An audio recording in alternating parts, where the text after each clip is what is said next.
What's up mga kababayan? Just that matters here. Dito sa video natin ngayon ay ating panoorin o pakinggan si Ka Eric Celis mga kababayan. Tawang-tawa si Ka Eric Celis dito sa winika ni Tambalos, no? Na true commission di umano ang ginagawa ng Tuwadcom. Sumobra ata sa pagpupulburon, no? Kung kaya't naghahallucination ito na ang mga ginagawa ng mga Tuwadcom nasa tama pa. Na kanya binutatarin na ang dami na pala di umanong nilabas na pera, no? Itong si Tambalos sa kanyang mga paayuda sa taong bayan, ngunit ni Katiting na sentimo, walang kaamor-amor ang taong bayan sa kanya. Na tila ang nangyayari trying hard na magpaka-presidente para sa taong bayan. Pero bago ang lahat mga kababayan, huwag niyo po sana kalimutang mag-like at subscribe para updated ka sa mga uploads ko araw-araw. At yun na nga no mga kababayan, tama nga si Ka Eric na dapat itong si Tambalos Romualdez unang mapilay, no? Unang mapailis at isunod itong si Bongbong Marcos at Liza Butad sapagkat masyado nang nahihibang, no, sa kapangyarihan at sa peking ilusyon na siya ang maging presidente sa taong 2028. Na ginagawa niya na ang lahat mga kababayan. Ngunit ayon sa survey, kaysa pataas, no, ang makuwang satisfaction rate, paurong pa nga mga kababayan. Kawawa ka naman Tambalos. Kung kaya naman hindi ko na patatagalin pa, ito na ang buong video.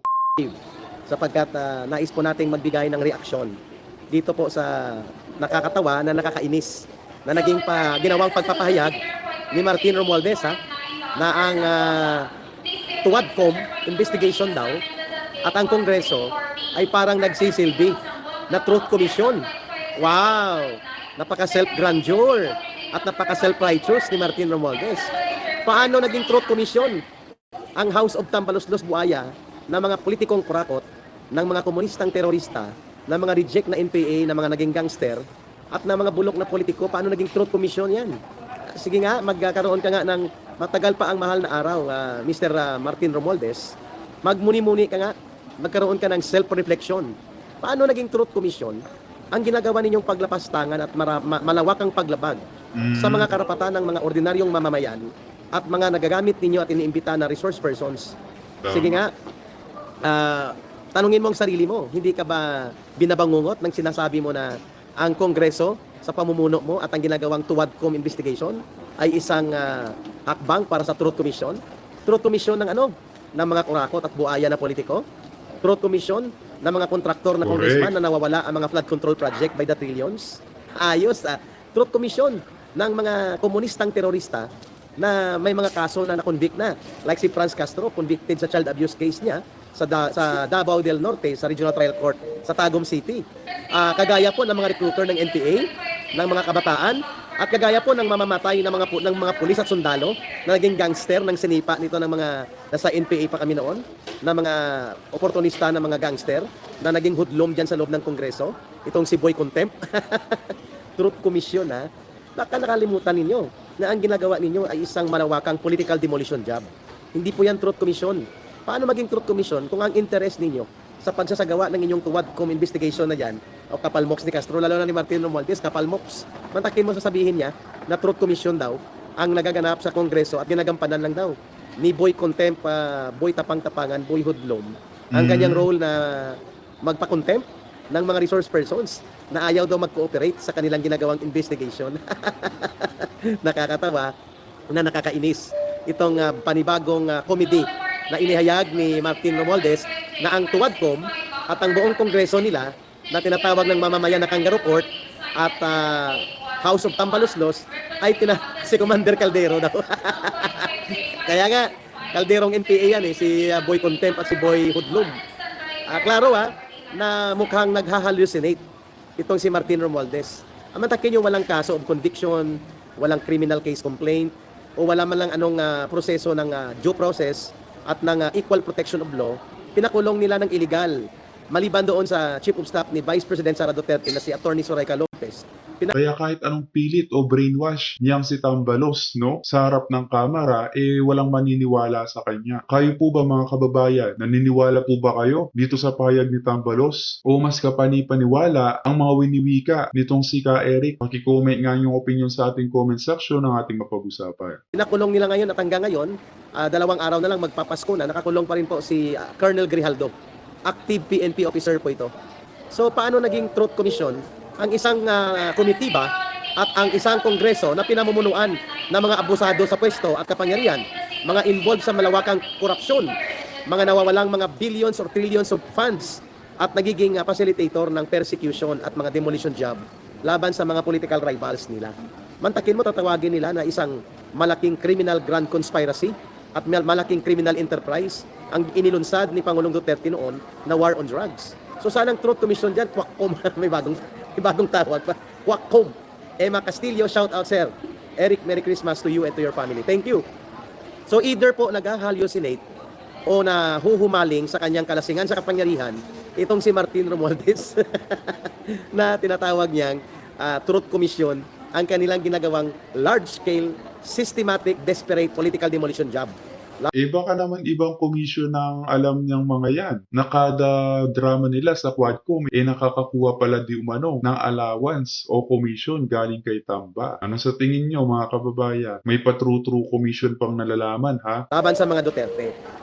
Yan po ang katotohanan na nagaganap dyan sa Kongreso. At hindi po katanggap-tanggap sa taong bayan na tawagin ni Martin Romualdez na Truth Commission ang nagaganap sa Kongreso. Aba.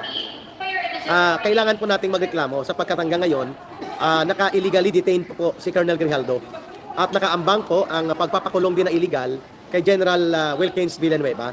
At ganun din po ang mga nagaganap na hindi makatarungan, wala sa katotohanan at abusado ng mga report ng kanilang tuwadcom na nagaganap dyan sa House of Buaya or House of Crocodile na tinatawag ngayon na Kangaroo Court. No? So sana mga kababayan, nitong Pasko ay tamaan ng isang napakaliit na Pasko, subalit napakahalaga itong si Martin Romualdez. At ano po yun? Yung maibalik ang kanyang ni katiting at gahibla na natitirang konsensya at natitirang kahihiyan sa sarili.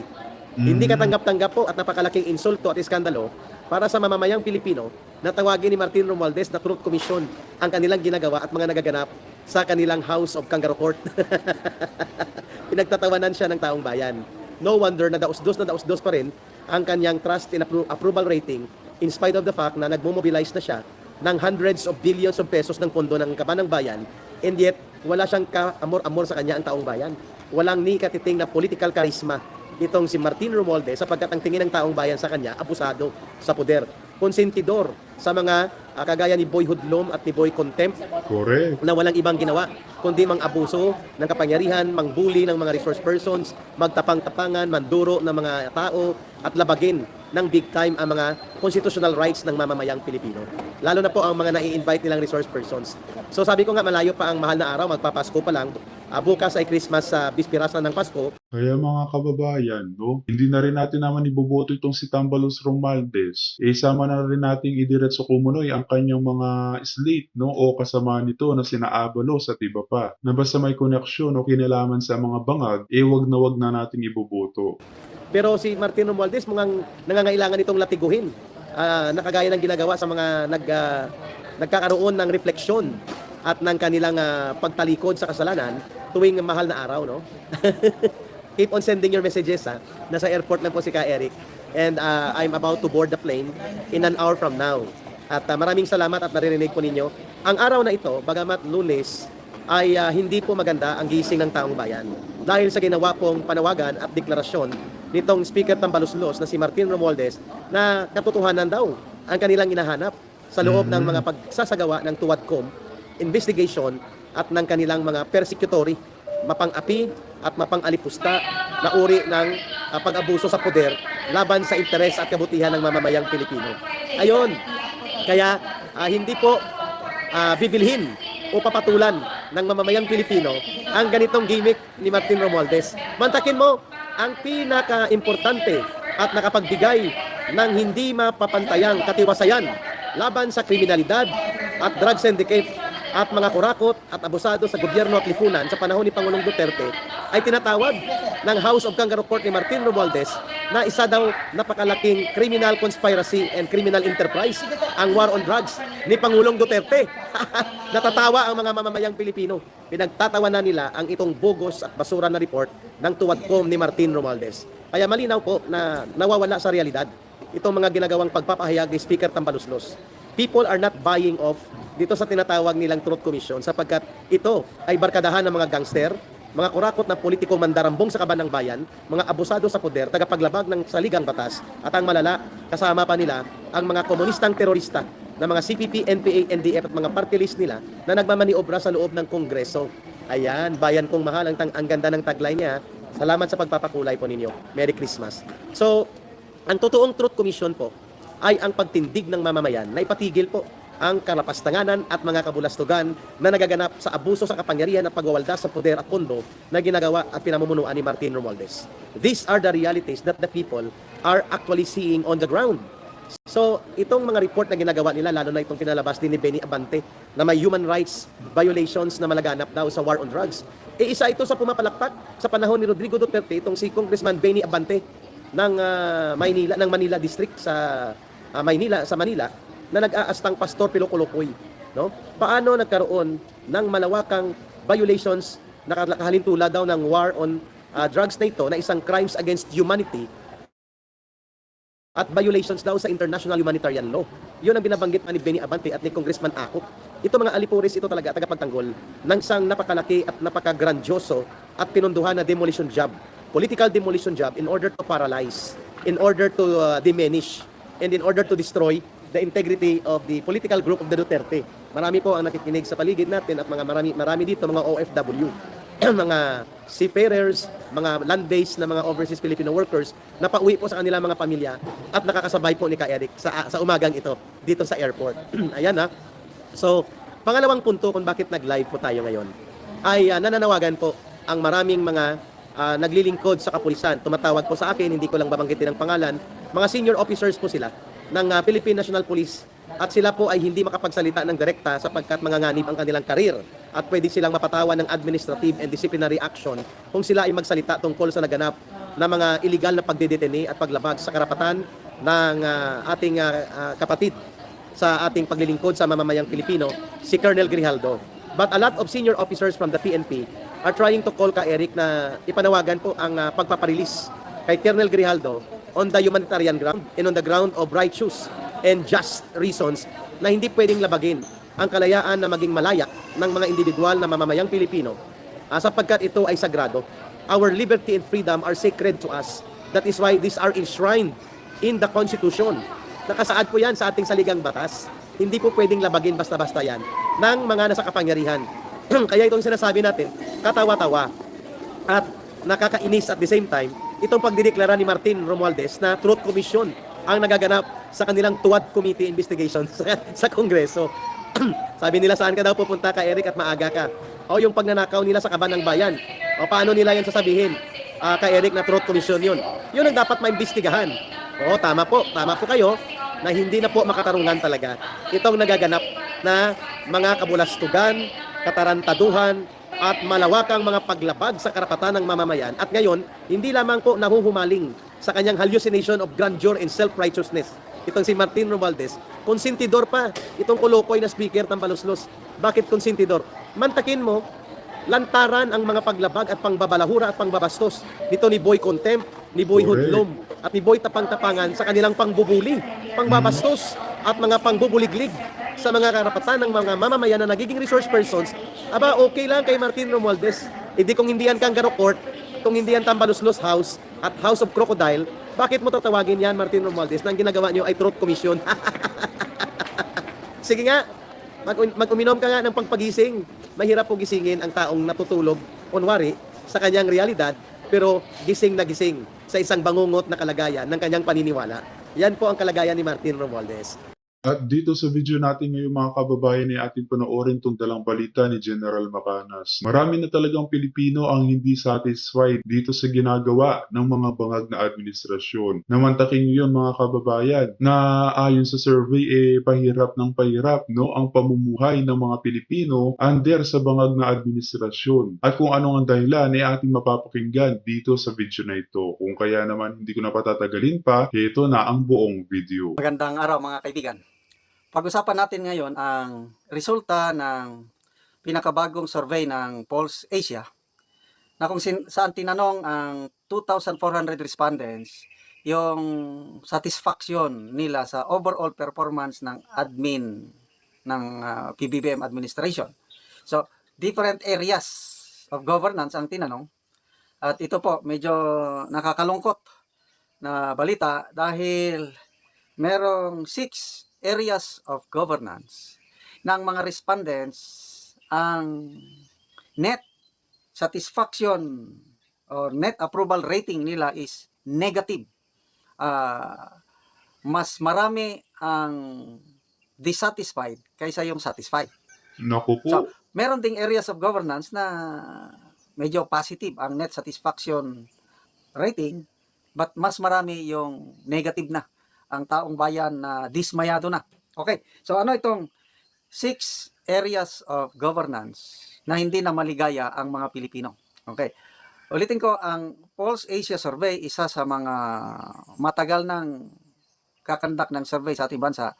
More than 2 years na sila, at kung ako inyong tatanungin, very credible ang result ng kanilang survey na isasalarawan ng Pulse Asia Survey ang sentimento ng taong bayan. Okay, number 1, controlling inflation. Daman-dama ng lahat ang hirap ng buhay kasi hindi talaga makontrol ang pagtaas ng presyo.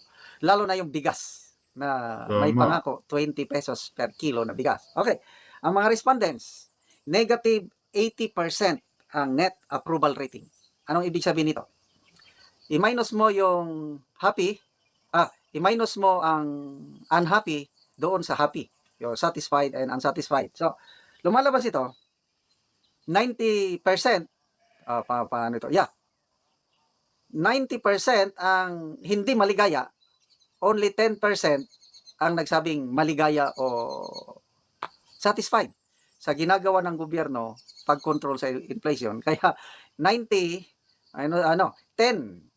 minus 90, ay di negative 80. Yan po. So, 9 out of 10 Filipinos hindi masaya sa ginagawa ng Administrasyong Marcos Jr. sa pag-control ng presyo ng bibilhin.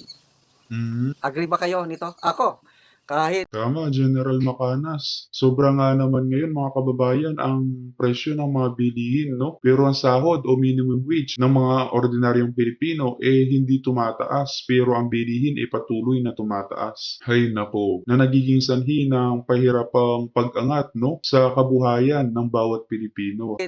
sa totoo lang, medyo kaya pa naman naming bumili kahit mahal, kailang nararamdaman namin yung grabing pagtaas. Example, yung kilo ng isda. Meron akong paboritong isda, yung tanggigihon, ang tawag ko dyan. 2 years ago, nakakabili pa ako ng mga 80 to 100 pesos ang kilo ng tanggigihon. Ngayon, 200 plus na. More than 100% ang itinaas ng presyo ng tanggigihon. Grabe, no? So, yan ang inflation. Ganon din yung bigas.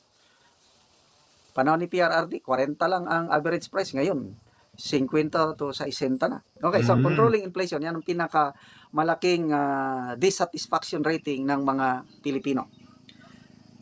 Pangalawa, yung reducing poverty. Hindi maligaya ang taong bayan sa ginagawa ng gobyernong ito para mapaliit yung bilang ng mga taong pobre. SWA survey to. Every quarter, nagkakaroon sila ng survey. Nung third quarter, SWA survey, tumaas ang bilang ng mga Filipino families who rated themselves poor. So, negative 37% ang net approval rating ng Marcos administration when it comes to reducing poverty. Okay, pangatlo, fighting graft and corruption. Kaibigan, happy ba kayo sa ginagawa ng gobyernong ito para labanan o walain ang korupsyon sa gobyerno? Ang mga respondent sa Pulse Asia Survey, negative 29% ang kanilang net approval rating. So, mababa. Pangapat, increasing workers' pay. Kawawa ang ating minimum wage earners dahil tumataas ang presyo ng bilihin, samantalang ang sweldo nila halos hindi gumagalaw. O kung Correct. tumaas man, napakaliit. I think, kailan ba yun? Last year o this year, yung 15 pesos lang ang itinaas ng daily wage ng manggagawang Pilipino. Anong magagawa ng 15 pesos? So yun, increasing workers' pay, negative 26% ang net approval rating. Number 5, Tama, no mga kababayan, agree po ba kayo sa unika ni General Macanas na hindi na naaayon ang minimum wage nating mga Pilipino sa mahal ng bilihin ngayon? addressing involuntary hunger. Again, sa survey ng SWS, third quarter of 2024, tumaas yung bilang ng mga Pilipino na naka-experience ng involuntary hunger. Yung sa loob ng 3 buwan, nakaranas ang mga Pilipino ng gutom, yung walang-wala silang magawa. So, nasaan na yung legacy o yung legacy na gustong iwanan ng Pangulo is at the end of his term, walang Pilipinong nagugutom. Meron silang programa na walang gutom program by 2027 kuno. But then, itong resulta ng survey, Pulse Asia, addressing involuntary hunger is negative 16% ang net approval rating. Kulang na kulang. And then number 6, creation of more jobs. Marami ang umasa na itong pagkapanalo ng candidate BBM bilang presidente, uuwi na ang mga OFWs natin. Dahil malungkot ang buhay nila, mahirap ang trabaho sa labas. Paano sila uwi na kulang ang trabaho sa bansa? Kaya napipilitan pa rin ang ating Correct. mga OFWs na magtiis sa ibang bansa dahil kung uuwi dito, wala namang trabaho. So, mahina ang creation of more jobs itong administration ito. Kaya negative 14% ang net approval rating. Paano magkakaroon ng trabaho? Ito, kaguluhan sa politika. Puro lang negative, Away no? ng presidente with the Speaker of the House. Inaaway nila ang Vice President. Balitang-balita sa ibang bansa, yung awayan, impeachment. Sinong maglalakas loob na magnegosyo dito sa ating bansa? Yung mga ganitong nangyayari sa politika. Kaya wala. So ulitin ko ha, summarize natin. Controlling inflation, negative 80% ang net approval rating. Reducing poverty, negative 37%. Fighting graft and corruption, negative 29%. Increasing workers' pay, negative 26%. Addressing involuntary hunger, negative 16%.